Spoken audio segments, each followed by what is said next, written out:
Vodafone presents the pre-match. Welcome back to ESL 1 Katowice 2019. Our final series of day number 3 means we have moved from the group stage into the brackets already. That's right, we're not hanging around here, we're just getting business done.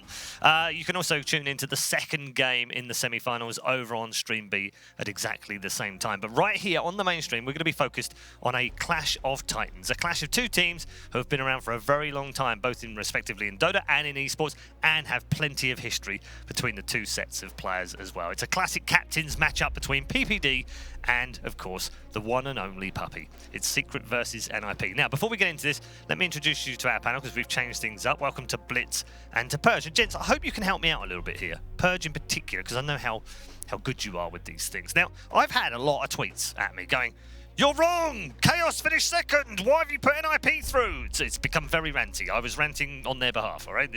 Bear with me. There's a reason for that. Because a lot of people are saying, well, it says Chaos a second on the website. Well, okay, it might do. Bear with me. The new Stadl score is the second tiebreaker. So if teams finish exactly the same points, which they did, the new Stadl score comes in first. Now, I don't want to get too in depth with this, because otherwise I'll have to go and get Knoxville out of the cupboard and bring him out, and no one wants that, trust me. So let me just explain it like this. If you beat a team in your group that finishes super high, that's more valuable. And NIP took a game off Fnatic. Chaos didn't. Therefore, in simplistic terms, the new Stadl score is better for NIP. Therefore, they finish ahead of Chaos. Is that right? Are you with me? I mean, I don't know why you even tied me into this. You pretty much explained it. Okay, good. You got it. All right. Well, I was just, safety backup purposes, bro. When you gave me the topic, I didn't read all the tiebreaker rules, so I was like, oh god, I'm not going to know what he's about to lead into. You covered it. It's the second one down, so it's the first one effectively because teams are tied on points. So that's why. So there you go. Hopefully that calms you all down out there, and then it's a perfectly legit decision. And Chaos unfortunately missed it. I think it's a bit sad, Will, for Chaos in a way, because they played really well. Yeah, they did, but at the same time, like, they had a very winnable series against Alliance. Yeah, should have won it 2-0. Exactly, Yep. You win 2-0, Yep. You don't have to worry about any of this. Yep. No, that's true. It's a good point. It's a good point. Let's move on. Let's get into this upper bracket semi-final, Kevin. It's I built it up as a clash of captains. PBD versus Pup. It's a classic, isn't it? It is. Both of the matches were really good. We were having trouble deciding which one we wanted, but Yep. we thought that this one would be better for sure, just because of the, there's players on both teams that have played with each other recently, like Ace previously being on Secret, now he's on the other side. So there's a lot. The captain matchups, there's the fact that Secret is definitely one of the best teams in the world right now, and NIP wants to be, but they're not quite at that same level. So lots of good storylines to talk about. Previous TI winners, obviously, in both sides as well. You've got Zai, who's been under PPD and obviously then been under Pappy before, and now back with Puppy again. Fada that switched teams. It's great, Will. That crossover, pollinization between these two teams is amazing. Yeah, and I really like what Kevin pointed out, both captains having won a TI before. There's a lot of pride at stake there. I think both of them are a little bit egotistical. Sure. They've done it before. I think you need it, don't you? It's very well deserved. I mean, if you win a TI, exactly. And I think this is going to be a really good clash of minds. I think both of them have expressed respect for each other's styles, the way that they're both able to captain. And I think this is going to be, at least from a drafting perspective, super interesting. Yeah, it is. And do you know what? While we're on the subject of the drafts and the captains, why don't we hear from one of them right now? Let's hear from PPD. Thanks, Paul. I am here with Peter, indeed. Peter, group stage is just over and you're heading into the upper bracket, which, of course, congratulations, first of all. You're playing straight away as well. Can you take a moment and reflect on the group stages with us? Overall, I think we played really badly. I think that we have higher expectations of ourselves, and I hope that we can show a better performance against Secret in the playoffs. All right. You say you were hoping to play better. You're still in the upper bracket, though, which is, you might not be happy with it, but it's still something to be proud of, I think, anyway. Previous time you faced Secret, you were able to beat them. Yep. Are you going to do that again? Well, I don't know if we're going to beat them. They seem to be in better form than they were when we played them previously. We were pretty far ahead of the patch, I think, and then they actually ended up copying some of the stuff that we did, and now I think that they're the ones innovating, and we might be trying to play some catch-up. So we're going to try and take away some of their heroes and maybe ban the ones we're not ready to play ourselves. All right, how do you stay ahead of the curve, as it were? Well, as new heroes get introduced to the meta, that those new heroes have heroes that are good against them, so it's just constantly meta evolving kind of. Innovating. That's how you got to stay ahead of the game. You got to keep bringing up new ideas and hopefully presenting them in an efficient manner. You don't want to get too crazy because otherwise you might be too unfamiliar with what you're trying to play. Don't want to outmind game yourself. Definitely not. All right, well, I'm going to wish you good luck in the upper bracket semifinals, and hope to talk to you again after. All right, I'll see you soon. All right, back to you, Paul. Thank you very much, Shiva. Well done, PPD. Obviously, not particularly happy. He's set high standards, Kevin, doesn't he? So not particularly happy at the group stages, but. She gave him the positive words. Great, you made it in the upper bracket. And he was like, we've been playing badly. I'm disappointed. He said the typical, we hope to show better games. It was a little bit animatronic for PPD's usual style. Yes, yeah, a little bit. I guess he's focused, Will. He's going to focus on this game now. As he rightly pointed out, they've had the upper hand early on against Secret in this formation of NIP. But they've kind of taken some of the things that Peter brought in after TI and made them even better. So they're a little bit on the back foot. And form-wise, heading into this game, Secret are head and shoulders above them, aren't they? Yeah. In the major qualifiers, NIP did beat them, I believe. But when it comes to how everyone's been playing, how they've been playing throughout the year, so far, advantage Secret. Yeah. I think that rightfully so, they are the favorites. They've looked in very good form. I mean, they wiped out Gambit, right? With a 2-0 against them. Yep. And I think I watched both games, and they were both just absolute stomps throughout. And so I feel like PPD, he's just being realistic. He's not saying like, well, we owned the group stage. Well, they lost to a lot of teams. Yeah. Probably not in the best position that they wanted to be in, having to go to that tiebreaker.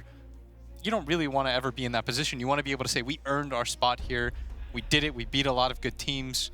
But I mean, this is the time to kind of reset everything. It doesn't really matter how your group stage went. If you go 2-0 here, 2-1 here, all is forgiven. I mean, I think, Kevin, it's a strange position NIP find themselves in, isn't it? But because they're, on paper, you look at this and you go, okay, they're one of the teams that has a chance of winning this as a tournament, right? Which is unusual because there's no Virtus Pros, no Team Liquid, there's no LGD. So they're one of the teams that should be stepping up into that breach and having a chance of winning the. The problem is they've been very inconsistent over the last couple of months, and they've been very up and down. But I think that's always, like, they obviously don't want to be inconsistent. They want to be the best team in the world or one of the best teams in the world. But I think that they are in that striking distance. And as long as they don't become disappointing like Forward Gaming has been this tournament, then I think it's still okay. I mean, they still made upper bracket. It was on the edge, but they're in the upper bracket. That's still something to be said. Even if they lose this match and go to loser bracket, if they don't get knocked out right away, then I think they can't be ultra disappointed in themselves. So obviously they want to aim higher, but they're still setting their course on the direction that they want to be in. Yeah. I guess in some ways, Will, we talk about championship teams getting results when perhaps they aren't playing very well. And NIP, as Kevin rightly pointed out, they have qualified for the upper bracket, despite the fact they haven't had a good group stage. So that's a good sign, isn't it? Of course. And like I said, it doesn't. Who cares? You made it. Yeah. If you beat Secret here, no one's gonna write on a Reddit thread a year from now going, oh, do you remember that time that NIP only scraped through the group stage? No one's going to talk about that, are they? You knock Secret to the lower bracket, again, all is forgiven. It doesn't matter what happened, and I think that's why PPD is so forward-facing. He's like, our group was bad, but now we have this match to play. Maybe they're favored, but you know, it's a best of 3. Anything can happen. All right, let's talk about Team Secret, Kevin. 9-1 in the group stage is exactly what we expected from them. I guess probably the only disappointment for them is they dropped a game, which didn't really matter too much. So embarrassing. Wow. And there aren't really too many flaws we can talk about in this team. So let's talk about the positives. Nisha on home soil wants a title here in Poland. Is it the best chance he's ever likely to get? I mean, it would be pretty sick. They won the last ESL, if I'm not mistaken, right? Yeah, Mid one got the MVP. So this would maybe new VP in the running here. There's more excitement to talk about with their team definitely than some of the other squads, especially because they're tied in first place with DPC points. It's kind of reminiscent of maybe 2 DPC seasons ago or last season where Secret was just by far ahead. Early last season, they were way ahead, weren't they? And way then it kind of fell off through the season. Exactly. Got more, like they were the first team to get TI qualifying points, so they're kind of on the same trajectory this year. I think they look stronger and more concise. I feel more confident about them as a squad going to TI right now than I did last year, which is saying a lot considering that they're technically not as far ahead in points as they were last year. So they've got to be happy with what they're going for. They've just got to keep it up, make sure they don't get burned out, and just keep winning championships. Maybe add another card to the roster. Yeah, it is an opportunity, Will. History in the making. We talk about it a lot at these big events. ESL one has only had one triple winner, and that's Virtus Pro. Secret have won 2. This is a chance to win a 3rd. Does that play in to their mind? I mean, I know they're very competitive players, right? And Puppy in particular wants to set new records. He wants to beat other teams. He wants to be that team that left a legacy. So it's going to matter to them, isn't it? Of course. I mean, they could have played at a different tournament, but they chose to be here. They wanted to be here. This is where you cement your legacy. Get another Benz, like Kevin said. I think they're pretty excited about that prospect too. And I mean, Zai, I think, is making a very strong case. He's been fantastic. He was close last time. He was probably number 2 on their team when they won. So I think right now, though, he has probably been the best player on their team. Was he the best player at the major? I think he might even been playing better right now. Like you said beforehand, it feels like he's elevated his play to that next level. This is the best that you've seen him play. This is probably the best that I've seen him play. This seems like a very motivated guy. It feels like he's the best offlaner in the world right now.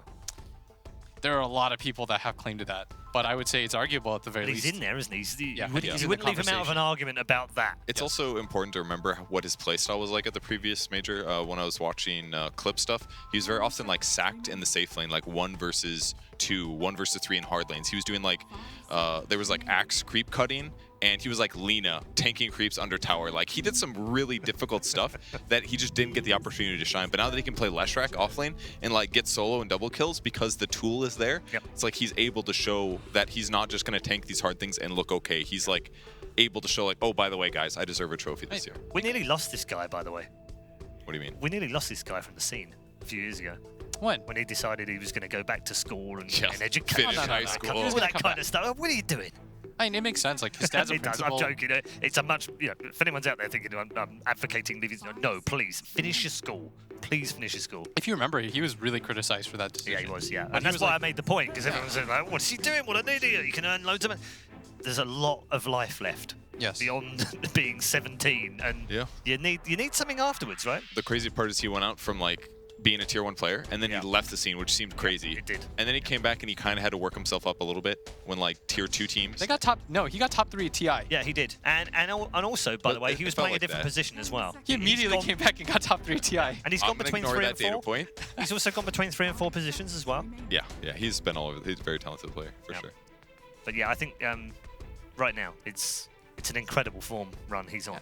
I mean, he's playing everything. He was Kunkka, he's played Lifestealer, he's played Leshrac, he's played, I think he was Lion in a game. Like, he is literally just like, whatever hero works in our situation. And the great thing about it is that it allows Puppy to draft, not around him, but almost with him in the background, thinking, I don't really care about him, he can do anything. Yeah, it's just... I can move him a lane, I can give him a different hero, I can make him play in a try, I can give him his own lane, I can sack him, I can do almost anything with him and he'll come out okay. Yeah, I think I heard a pro say once, like, what'll make Secret work is you can't have a standard offlaner. You need a guy who's almost going to be another 4. Because Yapsor is just a 4 in name.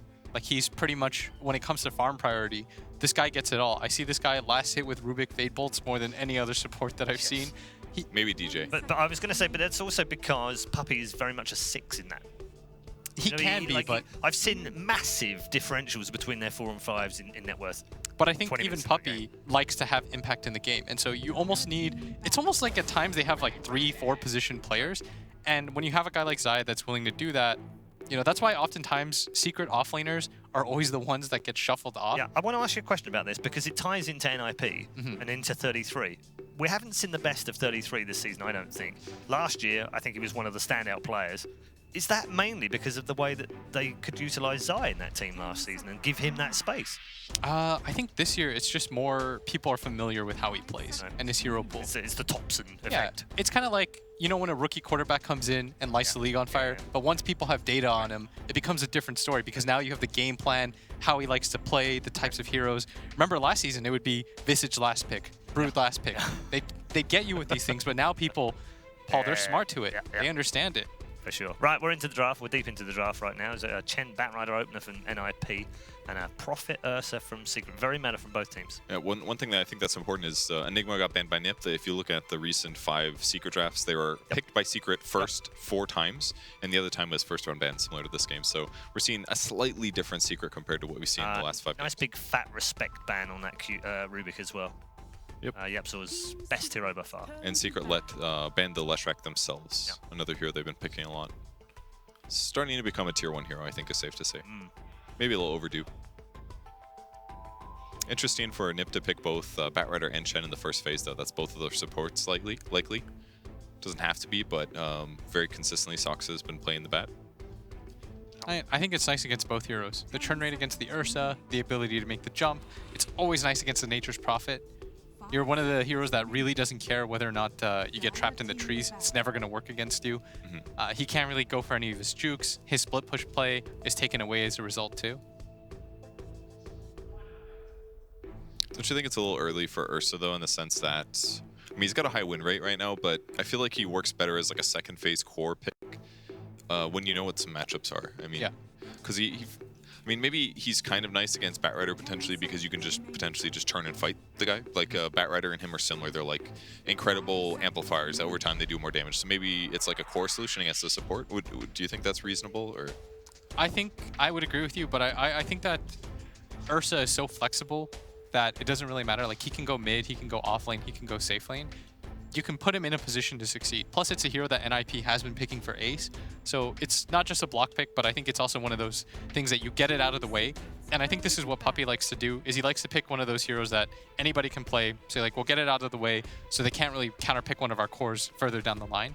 Because you have to reveal a core at some point. Yeah. And 3-3 has been playing it a lot, too, in the offlane, actually. Exactly. And so now you get the option of both block pick and you give NIP something to think about as well. Yeah, Ursa won its first 7 games here at ESL 1 Katowice.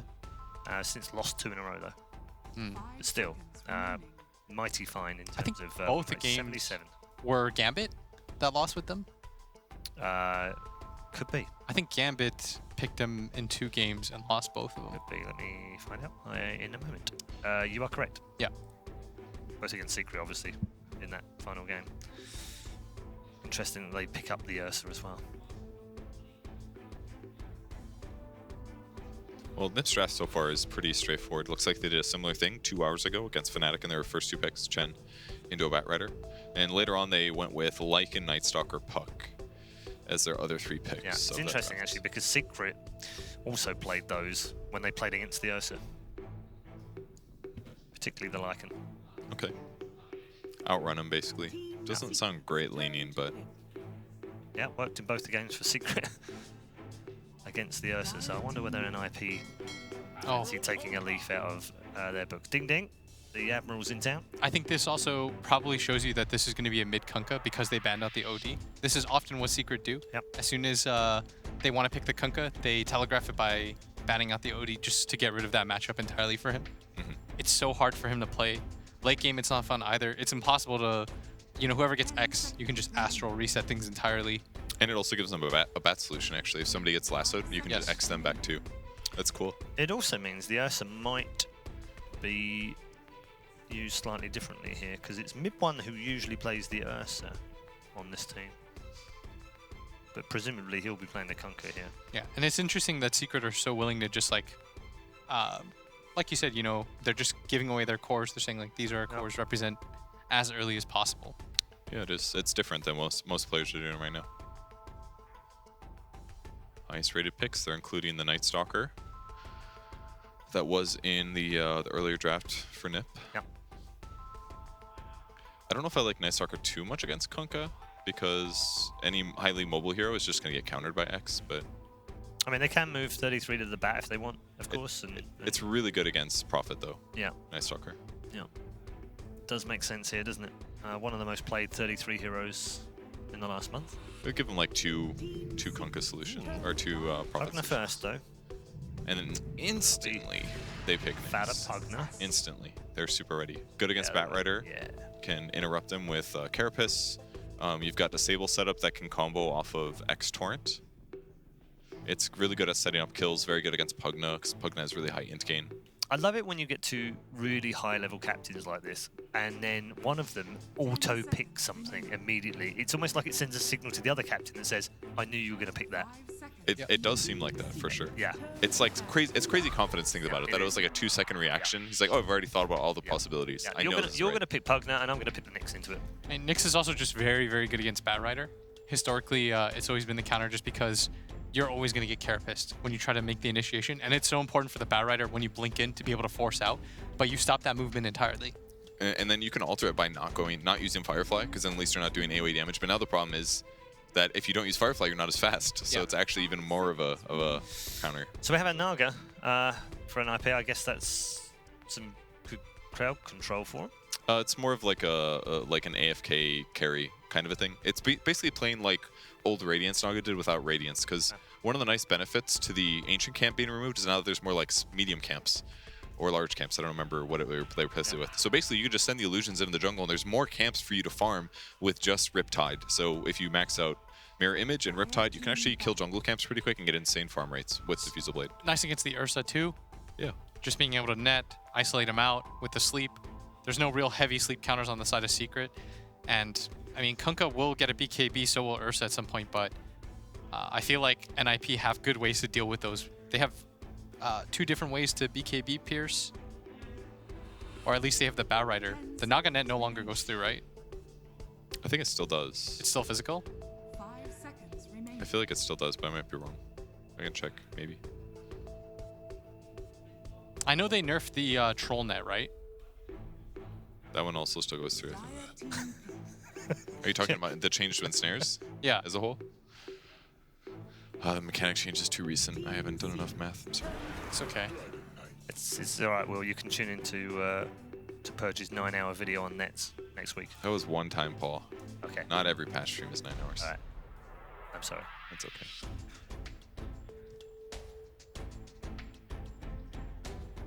DK to finish off NIP. 10 seconds remaining. So what do... I thought that was going to be a fatter Pugner, but 5 seconds remaining. maybe they play fatter with the DK then. It does say it does not pierce spell immunity.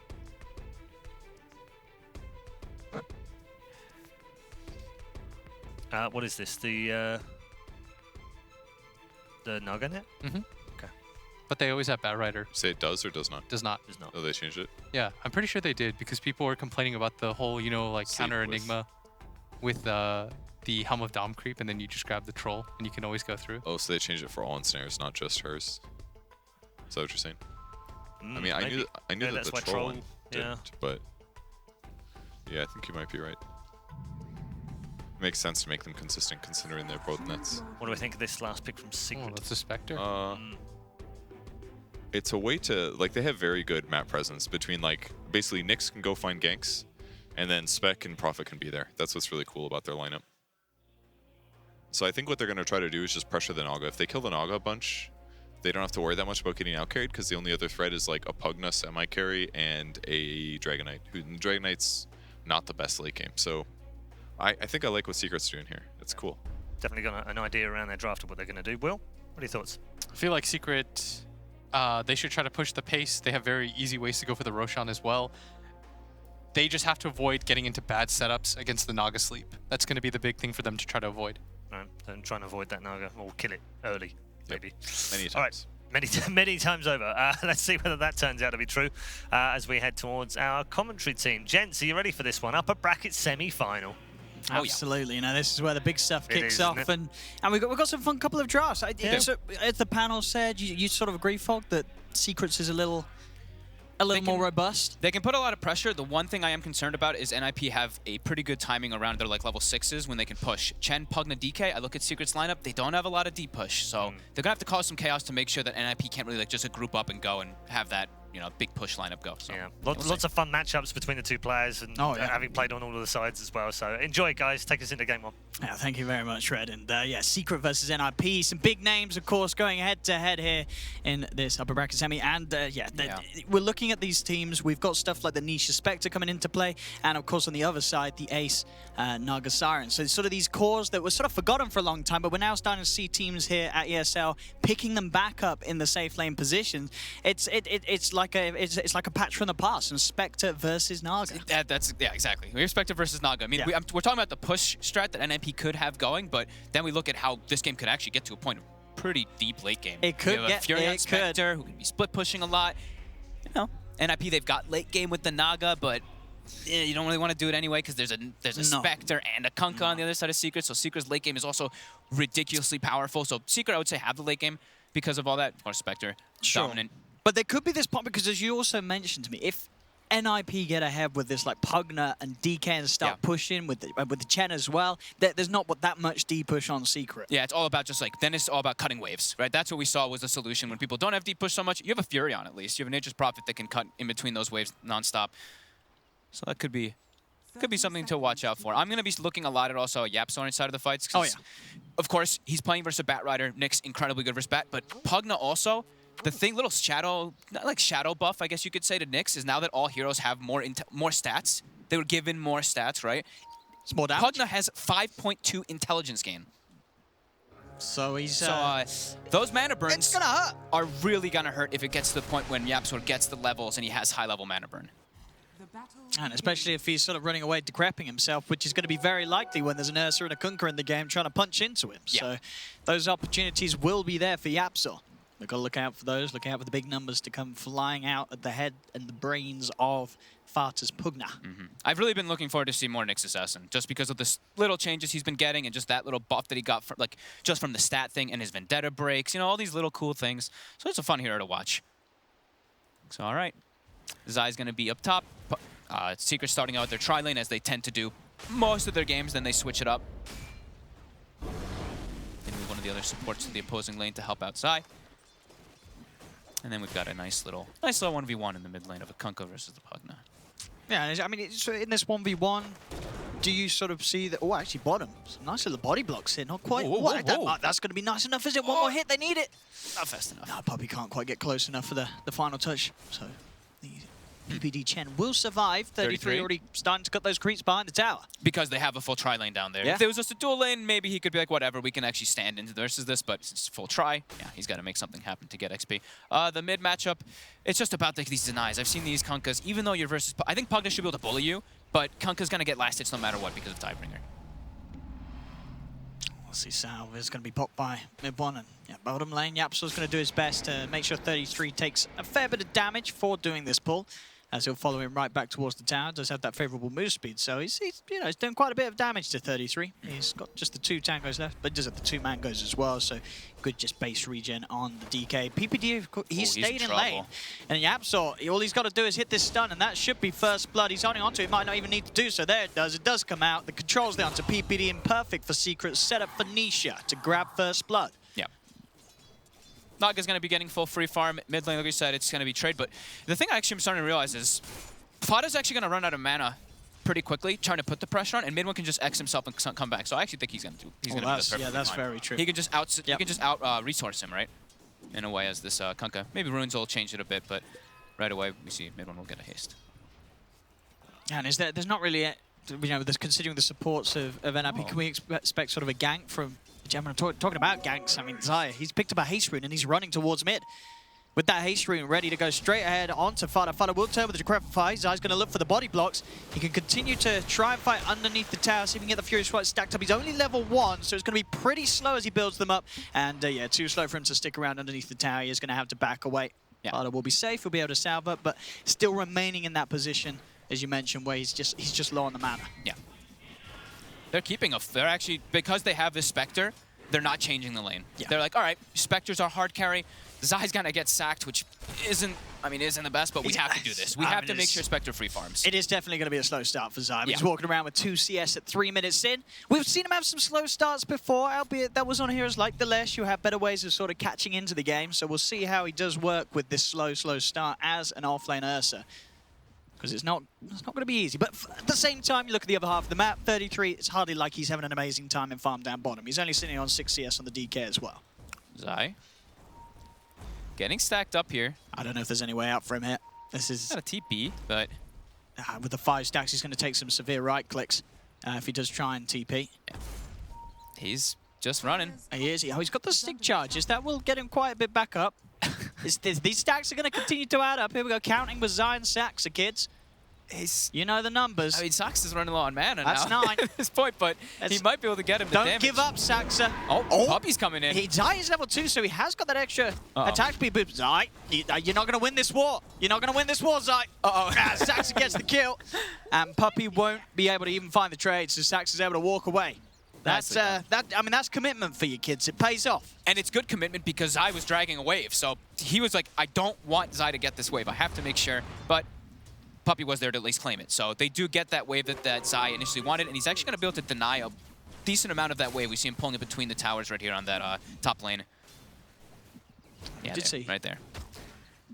Oh, PPD picked up an invis, but as a Chen, not really too much you can do. He's just starting to show up in the mid lane as he's going to find some XP, and of course he's going to be able to offer that quick route back for the Pugna. Yeah, Spider's brought straight back to the mid lane. He's back up to full HP and mana, so he can continue to try and get back to harassing the Kunkka. And as we're seeing, as expected, CS is similar, but the Kunkka mid one, he's got a lot of denies. And he's about to be level 6, actually, in comparison to level 4 Pugna, or 4 3/4 Pugna. So that's very significant, just all those denies really adding up. And just the regen war, that's what mids kind of came down to, so it's a little bit hard to judge. Like I said, a bit of contest around this rune spot. 33 goes to the Dragon Tail. Will be able to secure one of the bounty runes, but of course Puppy TPs into the other will take that. They'll turn towards PPD, with Puppy on the high ground offering those punches. The stun from Yapzor connecting PPD will be taken out. Secret getting a little more action with this tri-lane action down on the bottom lane and making sure that Nisha continues to have a nice start to this game. They kill the Harpy too. That Harpy is one of the more annoying creeps. Just how much damage it can really do. Also has night vision, so it gets the nukes off easy. Mid one is 6. So yeah, he's going to try and play around with Fodder a bit. He's going to send the boat down. Decrepify will be out onto mid one to try and slow down the tide, bring a hit coming in. Now it comes through along with Yapzor and Puppy rotating in. Fodder will fall. As Puppy and Yapzor getting aggressive across the map. Puppy pops the Fairy Fire and he'll be able to get himself out of there and keep himself safe and away from the PPD Chen. Such quick rotation. As soon as mid one literally hits 6 and they're already on their way. They were the right two behind secret him. supports were already making their move over there. And no hesitations at all from Secret to start to get aggressive. Zai, he's sort of headed back to the jungle to try and find some farm. It's not really a lane that he can head to now. It's going to mean that Ace will continue to have free farm on that top lane Naga Siren. See what sort of build he'll go for on the Naga this game. We've seen a few varieties of the carry Naga. Mostly the recently. defusal. Yeah. Mostly just the Yasha Manta defusal that we used to see. We did see some Meteor Hammers not at this tournament. We saw some Radiance. We did see some Radiance as well. That's 33 bottom lane, getting right in there onto Nisha, forcing him to Spectra Dagger away. Fada has come in with a rotation as well as PPD. Now PPD allowing that potential for Fada to sort of jump around the map, make these quick moves, but Secret keep themselves away from it. TP comes in from Puppies, who'll get the treants out to try and alleviate some of the pressure on this bottom tower. Nisha still hiding at the sidelines. They're bringing Yapzor in as well. They may try and fight this. Yeah, they're bringing the Kunkka too. That means they're definitely fighting this. They don't want to lose this tower too early. It's getting low. Nisha's going to look to lead in the Spike Carapace. They're off the blast to help set up onto Fada. Fada does manage to get the self-decrepify. The suck as well onto Nisha, healing Fada back up. Nisha now has to be careful how he turns back into this divine favor from PPD, starting to regen Fada back up, but he's going to take a lot of damage now as he gets called back into the combo on mid one. The boat down, Fada will fall, and so will PPD. Secret bringing the favorable amount of numbers, and they're able to win the fight down bottom. Lose the tower, but get kills, and especially get a kill for Nisha again. And already just starting to see sort of the struggles of Fada having to play this game where there's a Nyx Assassin about the blast. It's just such an easy setup for Yapzor every time with the Spike Carapace. And this is before he's even got levels of mana burn, right? He's already got easy ways to set up to kill for that Pugna. Yeah, we mentioned like how good the Nyx is in this game because they snap picked it and it was perfect versus both heroes, the Batrider and the Pugna. So Naga, though, still full free farm, as you mentioned. Zai did start to get, you know, some living. He looks sort of what the neutrals, and I guess, now he's level 4, he can kind of go near. But, the time is going to be on, because Ace, with that Midas, he's going to be making some bank on the Nagasara. The one thing that NIP does have to be wary of, now that this Ursa's starting to get some levels, is Secret, they do have Nature's Prophet and Ursa. So they can actually smoke and go for Roche with just those two heroes very easily, and just catch NIP off guard. So they have to keep themselves wary of that, and they have to keep wary of when Secret is setting up for tower defenses, because that will be the telltale. It's like, oh, wait, Nature's Prophet isn't showing up. Where's Ursa too? Then, we know that they're probably going to be going for that type of play. So they got to keep that pressure on. I do believe DK33 has hit level 6 now too, so they've got the Elder Dragon form to keep that tower pressure. Well, top lane Saxa trying to go for a bit of a chase down onto Zai with the Firefly, but Zai, yeah, he's just quick enough to keep himself out of the range of Firefly, get underneath the tier 2 tower. TP will be coming in from mid one towards this top lane. They're going to look to see if they can try and catch out the bat. Saxa, he knows the trouble's inbound, keeps himself hidden, will be able to TP out before mid one gets a glimpse of him. Bottom lane, the Mud Golem leading in towards Nisha. PPD also bringing him back up, but Nisha with the Spectral Dagger will get himself away far before Fada is able to TP in, get bought in by PPD.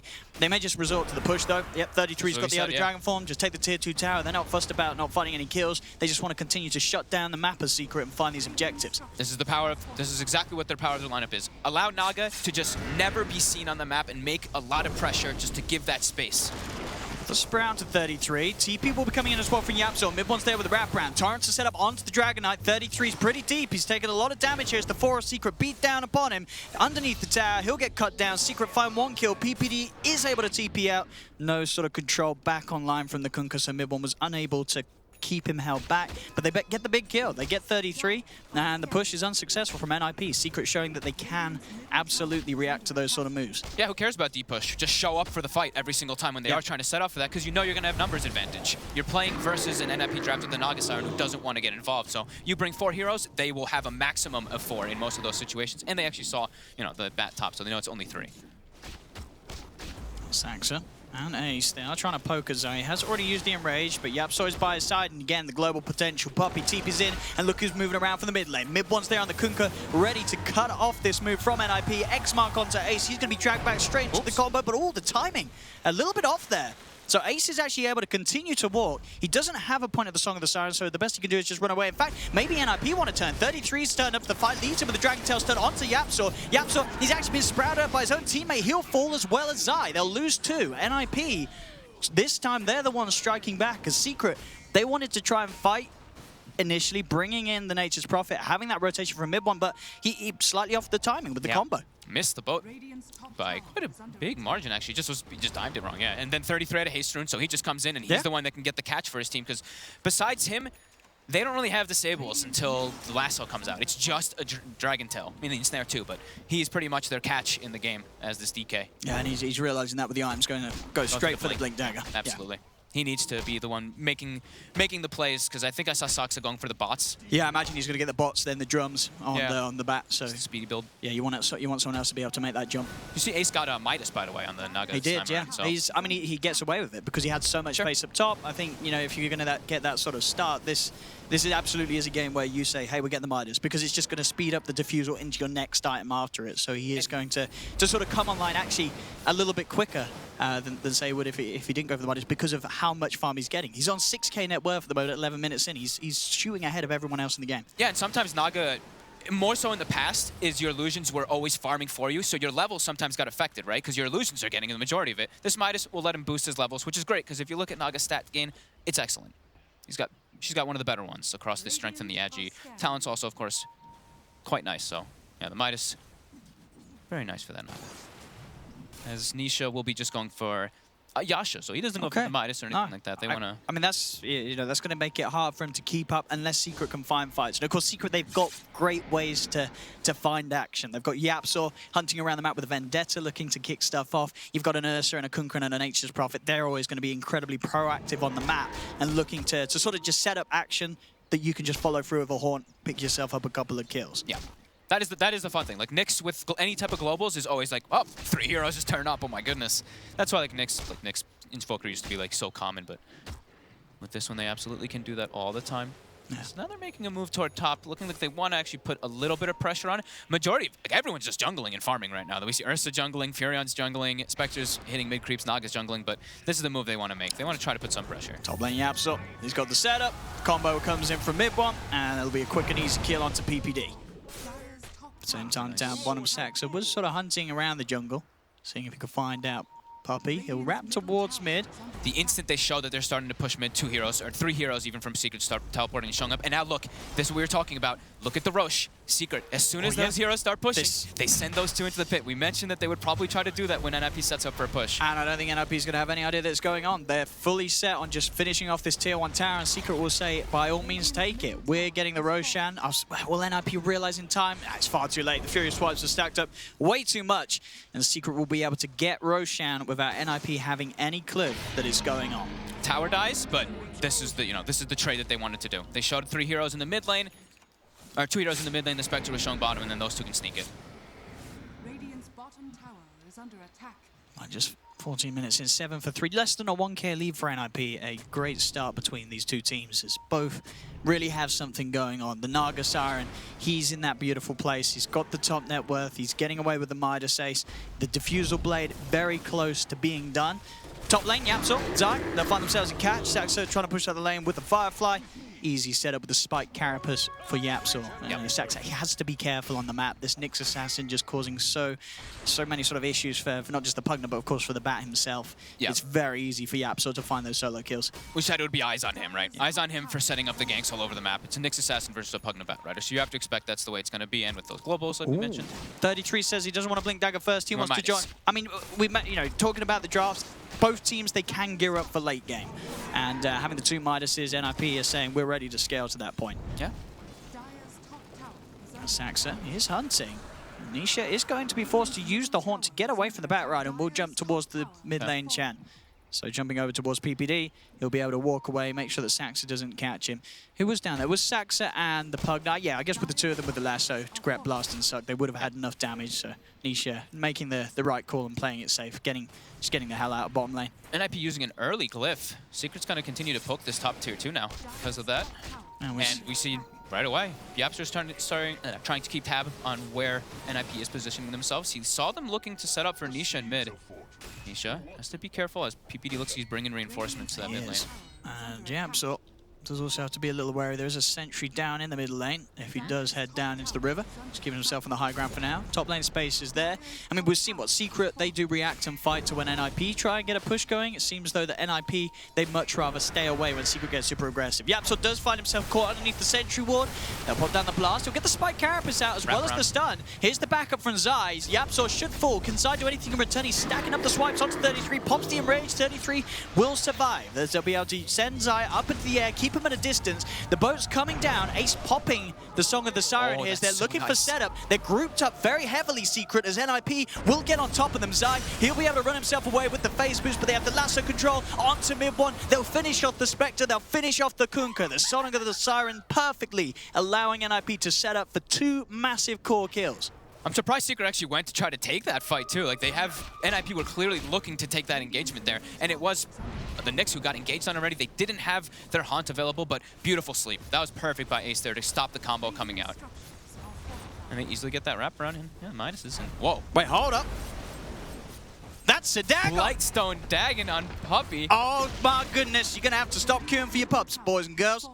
I mean, that Pugna, right? Pugna decreps, you do lots of damage? I don't know. Puppy's got a Dagon. All right. All right, we've got to watch out for some kill securing Nature's Prophet action here from Puppy. This is like the Dota 1 build. Yeah. Your Nature's Prophets with no boots and just a Dagon. No boots, Dagon. My goodness. Slower than average though. Wait, how? I guess because when it has been built in this patch and the 2 matches, it's not been on a support Nature's Prophet. It's been built on a Prophet that's been able to be in a core position and farm it. But yes, it's a support. Yeah, first time this event, yes. So, but only 2 matches this patch. Right. Okay, Puppy. But, I mean, it makes sense versus like the Pugna, and it also. And he's gonna level it. He's just. I mean, yeah, when you go Dagon, you've got to go full Dagon. You can't go halfway with this build. Dagon one-shots illusion, right? I believe it does, right? Yeah, so maybe that's so he can clear out the illusions of the Naga Siren. I'm not too sure. I'm just trying to think of where he would actually go for besides like bursting the Pugna. That's the other one. So I mean, maybe he's mad at someone who's messed up on Secret's lineup. Maybe he just feels maybe they're lacking damage. I'm that just could saying, also be it. If you were in a team with Puppy and he builds a Dagon first item, you know someone's getting kicked. You know, it's not good. So that's it. There you go. Just illusion. He'll take it. Yep. Bang. I mean, okay. Those will add up. Illusions start to give lots of money. I don't know. And not as much money as a Dagon. That's for sure. but I'm ready for this. Let's see what Puppey can find. I want to see this Nature's Prophet get kill after kill. He's 1-0-7 at the moment. You know, he's been having a great start to the game. If he does get a Dagon 5, Pugna, Pugna's not going to have too fun of a time. Like, that is the truth. No. And if this is going to be a ridiculously This is just going to be a farming game. Like, it's going to be a late game. I think pull our seats back. Everyone get comfortable. Yeah, 18 minutes, only 8-6. This is the kind of game that we wanted, and we're getting it. And he just is going to be gone, and we're out. Farming Aegis. I mean, they did take the mid fight, actually, so they were trying to take one, but... Mid one. But Pada is already getting ported in. PPD. There's a lot of backup coming in. They've got the opening stun out onto Zai. He will pop the Enrage. There's the Song of the Siren, keeping the two of them together. Saxa will get on top of them both with the Firefly. So there's going to be any sort of reaction from the rest of Secret. Zai's trying his best to run away with the phase boots as they're chasing him down. Firefly on top of him. Saxa will finish him off. NIP take the 2 kills. They're just so much stronger anytime Ace shows up. This level 15 Naga with this Diffusal, with this Yasha. Yeah, mid one going for the correct build as well. He's got the phase Radiance. drums into Radiance. Yeah. Beautifully done. This is what you want to be building. It just makes you so beefy. You can't kill this, man. The base might be another situation, though. As NIP 19 minutes in, they're up to the high ground and forcing out the fortification from Secret. This is what we talked about, is that push timing for NIP when they do have all those big items. I mean, right now it's kind of like a lot of Midases and stuff, but the nature of their lineup does this tier 3 tower with this Dragonfall nice and easily. There we have the base opened up, Shrines at the ready for the taking. They took quick advantage of those 2 kills that they had. So now they can back up, reset. I mean, they use their song there. It's going to be back up in like 60 seconds for them to re-engage and take any fights that they want to. Oh, yeah. That's always the beauty of the Naga, right? We don't want to take this fight. Okay.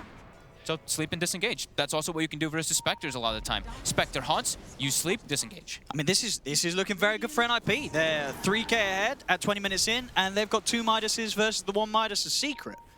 So it's, you know, you're happy if you're Ninjas in Pyjamas right now. Sure, I guess sort of the Radiance is also similar to the Midas in the sense that it's going to help accelerate mid-one's farm. Absolutely. And he does have it done, so that's sort of going to help balance things out. But NIP hitting some timings and getting the pressure on. I think this is going to end up being like a... At least for Secret, they're going to try to have 5 cores, it seems like, in this game. All right, with Puppey having a Dagon, he has more net worth than Yapzor. Yapzor has a Midas. A level 2 Dagon. A level 2 Dagon. Yeah, level 2 Dagon. We'll see. Yeah, taking out that Shrine, like you mentioned, after having that tier 3, they even got a deep aggressive ward down while they did that push so they can watch some of the movement. Ace claims another tier 2. And Secret just not looking to fight still until they've gotten some more items. Yeah, particularly I think like the Spectre needs to have, like, he's got his 1 item now. So maybe now with Haunt, if they can find a situation where they outnumber, they can actually look to take a fight versus NIP with this Manta. But yeah, no, as you say, Anisha wants to ideally at least that Diffusal before he's forced into any sort of unwanted action.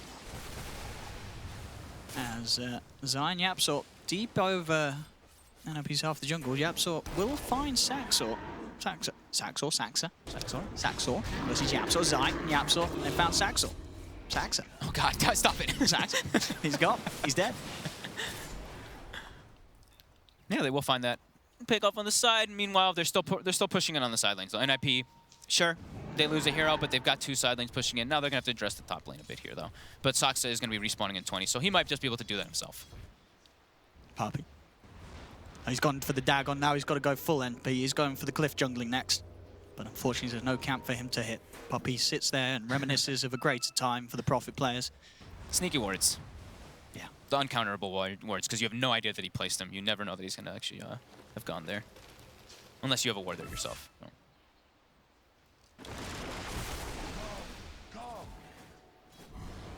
I mean, it does make you wonder.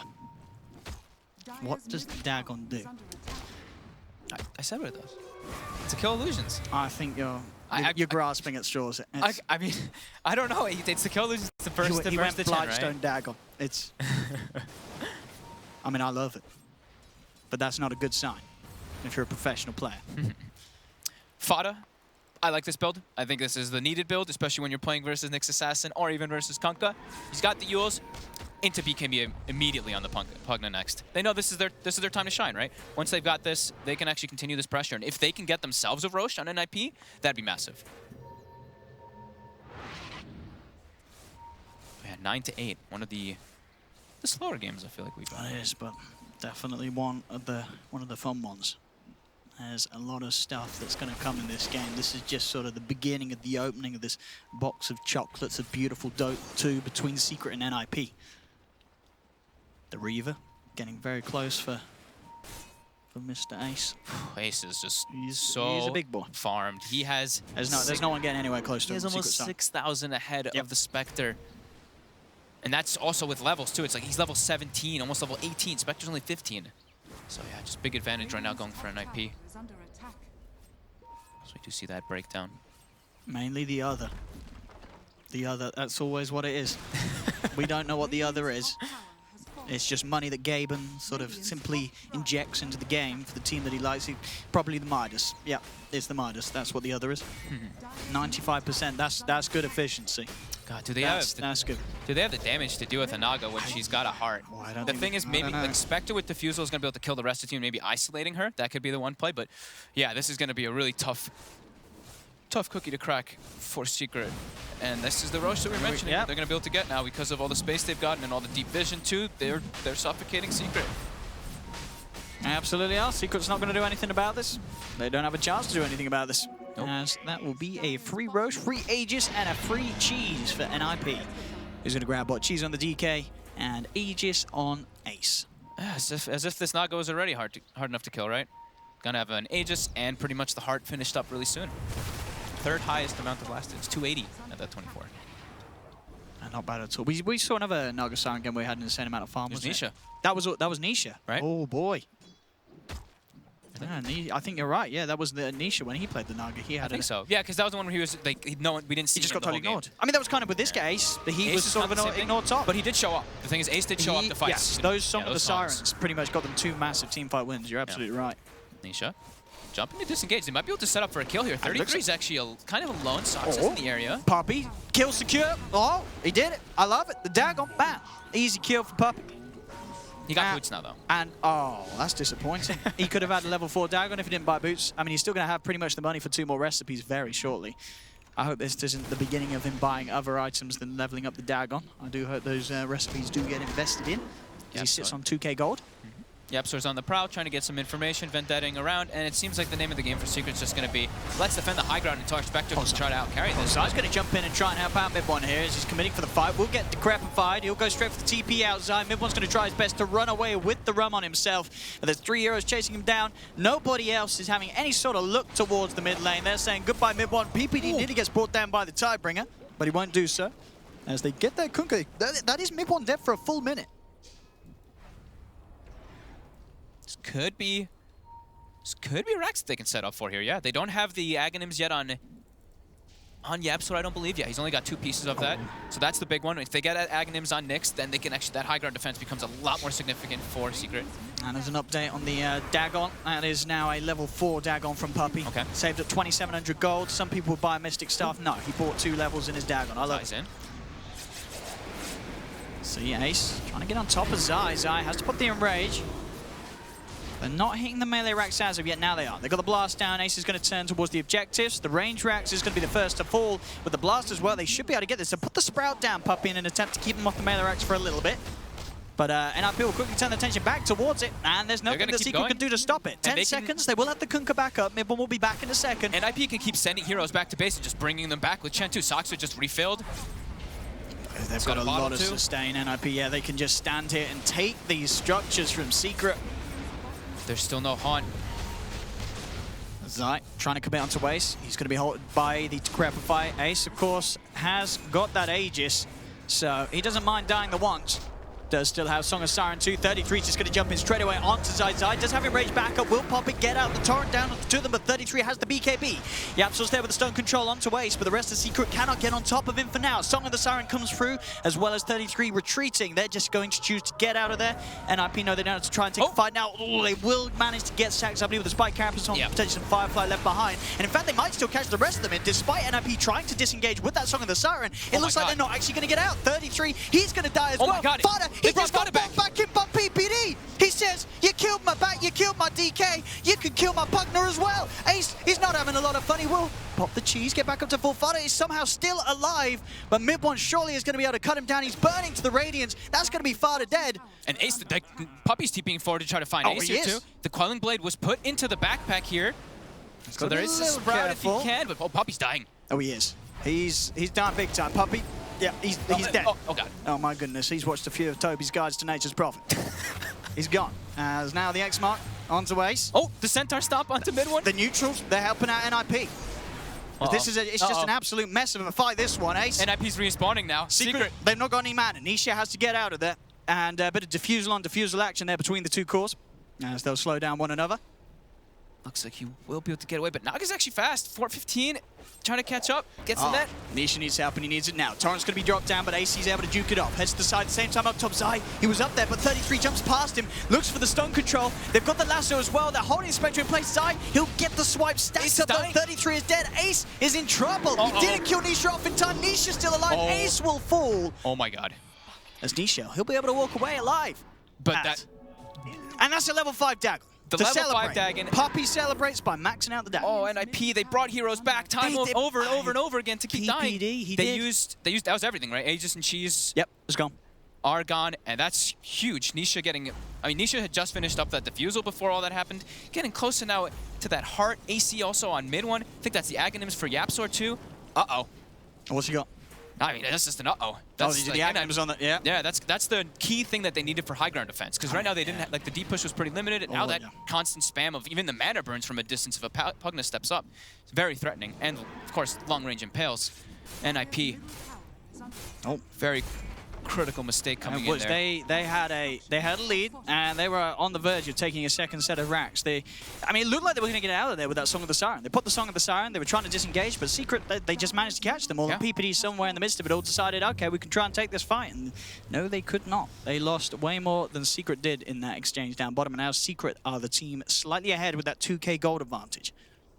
What a turn of events. I mean, gold advantage and experience, too. Yeah. Experience just heavily swings. I was talking about how high level Ace was before all that happened. He was level 19 or 18 versus level 15 Spectre, level 20 Naga, level 19 Spectre. How quick things can turn.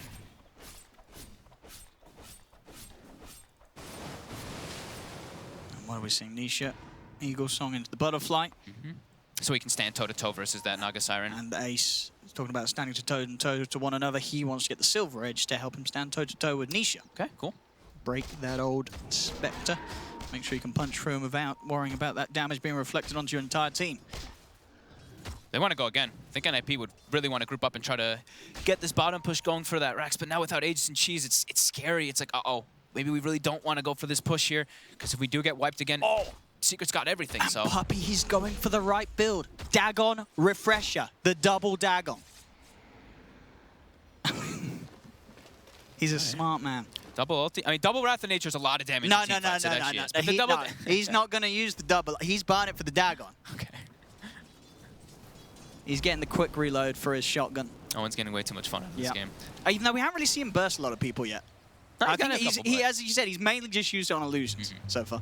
All right, Saksa is pushing out that top wave, and here we go. They're going for this bottom push. Secret's got everything available now, and also Nisha did hit level 20, so 500 health talent. Spectre, that much stronger.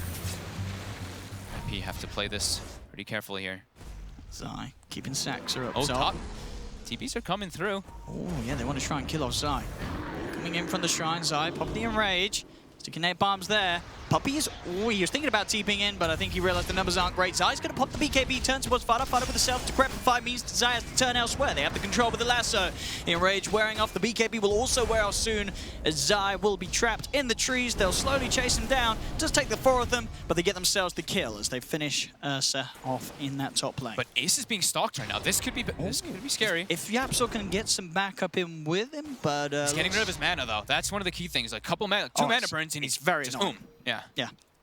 He's got to go back to... Well, he's got the shrine available, so at least Ace will be able to get a bit of a top-up from there. Still saving up the gold before investing in the Silver Edge. I mean, do you think he's considering anything else? Like, is the Silver Edge the best move for Ace, or is there something else that he maybe want to get instead? That could be what he's discussing here. Not too sure, to be honest. He's going to purchase it now, though. He's going for it. He's going for it. That lets him fight versus the Spectre. There's no other real item that actually lets him unless you go something weird. Like.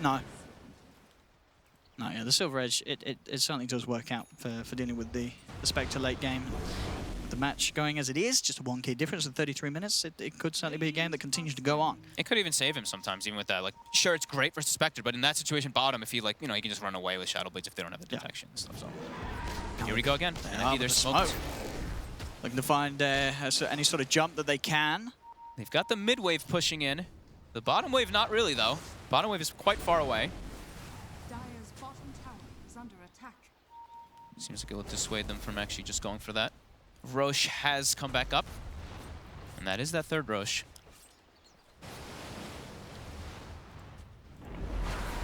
A full butterfly for Nisha, like you were talking about. So he is that much stronger, and those net worths, they're getting close to, I mean, they're still quite behind the Naga, like 5K or so behind, or 6K behind, but, you know, they're getting closer. That was just a crazy turn of events. It's going to be a smoke up from Secret. We'll see if they're able to find any sort of catch around this crucial point, as you mentioned, with Roche available. Going to do their best to make one sure one another doesn't get it. The Haunt comes out. Nisha's going to look to lead straight away onto Sax. So the song comes through from Ace. That's see if they can look to reset and get back in on top of it. As you said, wasting that Haunt time. And they will continue to retreat.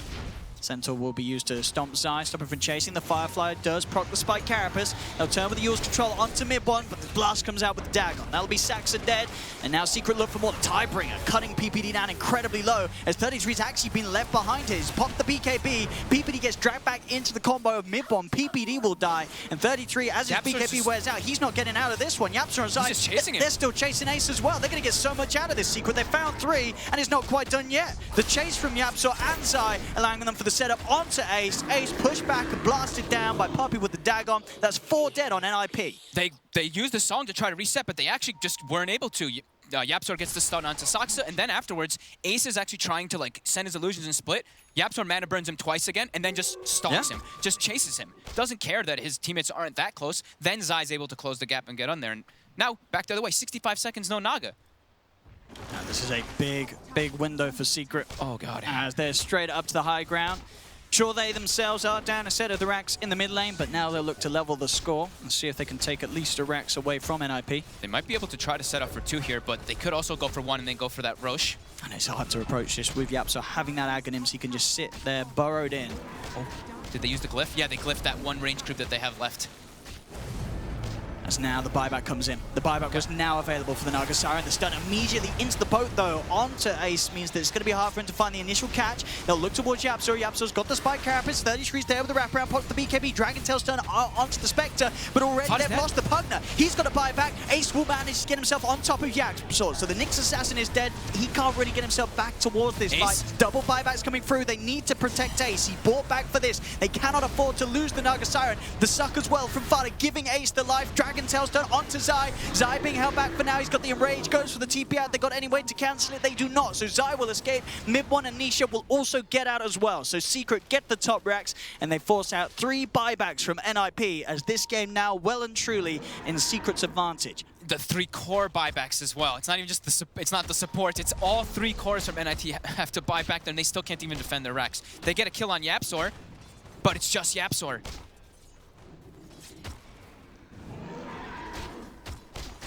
The lead. Ooh, look at that lovely. Ooh. What do we got here? Plus 14 Agi. Of course, everybody wants to take it, and for the right reasons. Has the sizable win rate advantage. That's pretty. So don't be the 4% out there, kids. Otherwise, you will lose your games. Isn't there like a 3% of people who take Aftershock at level 1 on Earthshaker? I believe so. Unfortunately, and I'm so sorry if that person's been in your game. Mid lane. Hang on. Mid one. The jump on him. Horses come out. The BKB, they can't kill him in time. They'll pop the song. The boat combo is going to be dropped straight down towards the Pugner, but Fada's able to use himself up. BKB popped as well, so he'll continue to back away. NIP, they're going to try and fight this by the looks of it. The Hand of God comes out to heal them back up. A stun again onto Zai, holding him back, but Ace is in trouble. Secret prioritizing, trying to kill off Ace. The lasso's there from Saxa to try and pull Secret apart. But Nisha, he's keeping himself on top of Ace. Zai's there as well. Ace is dead for 110 seconds. No buyback. They're pretty low on Secret, but Fada and 33, can they actually finish off these heroes? I don't think so. They're just too tanky. Saxa might get Zai. Sticking low, but not low enough. And again, it's just NIP losing 3 heroes. They don't have buybacks on the course. Puppey's straight in with the TP towards Saxa, forcing this Batrider to back off. They're just so, I mean, they went on mid one. Such a tanky hero in this game, 3,300 HP with an AC and a BKB, so he's able to get his BKB off and turn that fight easily. Harder. You can see him trying to play around, cutting the creep wave. Do they actually have any creeps with them in the base? Do they have, yeah, they have a couple. They do. They do have a couple of creeps in, so it doesn't matter too much that way it's been cut. Secret, they've got the backdoor protection removed. Taking this second set of racks away from NIP. Every single fight, it's actually, like, YapzOr is literally just throwing 1 or 2 mana burns on this Naga Siren, and then she's just like, oh my god, what can I actually do in this fight? I'm just kind of running around. And the same thing with the rest of the members of NIP. They pop their BKBs, but there's just so many, like, such tanky heroes that they have to go through on Secret, and Secret's just knocking around tier 4s. They're just looking at it. I mean, I think they should be able to. Zai's roshing by himself while this is happening. They are going to have 33 backup in 10 seconds. I don't know, is that going to be soon enough, though? The Ancient falling, a Secret focusing on finishing to get Puppey there with the ultimate BM finish as he dagons down. PPD, Saxa's dead. He'll buy back. But the BKB popped by mid-1. Secret pushing on, they got to tap out. GG is called, the Ancient is dead as Secret will take game 1 of this best of 3. It was a well-played game overall by NIP until that bottom situation. It really was. That one chase out from Secret, they get just such an enormous swing of momentum. It was what, like a 6K gold swing, maybe even more, like 8K experience swing, maybe more than that as well. Oh, devastating. And sort of for the NIP. plays on an emotional level. PPD cannot feel good about losing to a Dagon, no boots, Nature's Prophet. He got boots. He got boots. Well, after the Dagon. You know, this is some ultimate BM play from Puppey, and it's got to hurt. Yeah, I mean, Nisha mid one and YapzOr played this game incredibly well too, though. Just their positioning, they didn't die much. 5-2-18. Puppey did too. Legitimizing the build. It was really well executed. NIP, like I said, though, they had a timing that they were doing just super well, and just they hit that brick wall of Secret, it seems. Yeah. Just a couple mistakes, and that's what happens when you're playing versus a team like Secret. These mistakes, they're gonna get punished so heavily when you're playing versus one of, if not the best team in the world. At least for them, they did have that start. There was sort of this glimmer of hope that sort of shows maybe if NIP just tighten it up that little bit more, they can take a game off Secret in the series. I absolutely think so, yeah. And this was a well-orchestrated draft, right? We mentioned it. The Pugna, the DK, the Chen. We knew what they wanted to do with this draft. Make space for Ace, and then we just try to end the game when Ace has the space to get these items before the Spectre does. But yeah, Secret were able to actually just persevere. Yeah. I mean, so ultimately you would say sort of the big error for NIP this game was just sort of the decisions to take fights at points where they could have maybe sort of taken their foot off the pedal a little bit and slowed it down a bit more off sort of those bottom pushes. It just really seemed like it was that bottom. They didn't get away. They had to just, you know what, leave someone to die and get the hell out with 4 others. And it seemed like maybe a little bit of save your buddy, but yeah. But I mean, it's scary as well, right? Looking at Secret's lineup, they can get away with things like just picking the Ursa second, putting in on Zai, a game as well where we saw at the start that Zai, he didn't really have a lane. He didn't find anything out of that top lane. He turns towards the neutral creeps, but still, he's able to be this hero that can cause the issues in the fight. Just starting things off, he gets the blink online, he's in there, and it's just this other sort of focus that NIP are trying to look for. And it's an Ursa. He has Enrage. You're not going to kill this hero very quickly, regardless of if he has a lot of items or if he doesn't have much at all. It's just another thing that NIP struggled to deal with. Yep. It's a tough one. And those fights, those sort of decisions made by NIP, they're going to have to look back over some of those crucial engagements that did end up swinging the game back towards Secret. And of course, at that point onwards, Secret left NIP no chance to get back into this game 1 as Team Secret take the first game of this series. Back to you guys on the panel. Thanks very much, Shody Pixel, and of course Fogged on. The commentary team will come back to them for game number 2 very shortly. Got Blitz here and Purge. I'm sure very eager to give their opinions on what happened in game number 1. A game that has gone the way of Team Secret, perhaps a little bit predictably in the end, but it wasn't all their own way. No, not at all. And there was some moment where I felt like Secret was like, you know what, it's time to kick it up a gear. We've had our fun. Right. It's been a little bit awkward. And then they finally just kind of got their stuff together and they team fought beautifully. Just fight after fight. They outplayed NIP, who had a very good mid game, but they just outworked them in the end. I mean, that's the key though, Kevin, isn't it? The big teams do have that extra gear somewhere.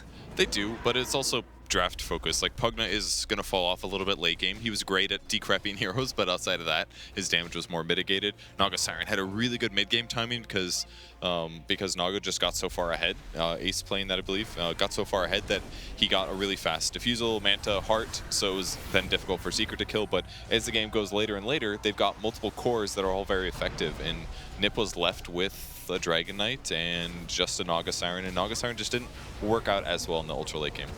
Yeah, I was going to talk to you about the Naga. It seems a little bit up and down, Will, in terms of whether it's effective or not. What are the keys to making it effective? Well, in the mid game when she used her sleep setup twice, that was very nice. They were able to turn the fight around, if you recall, in the mid fights.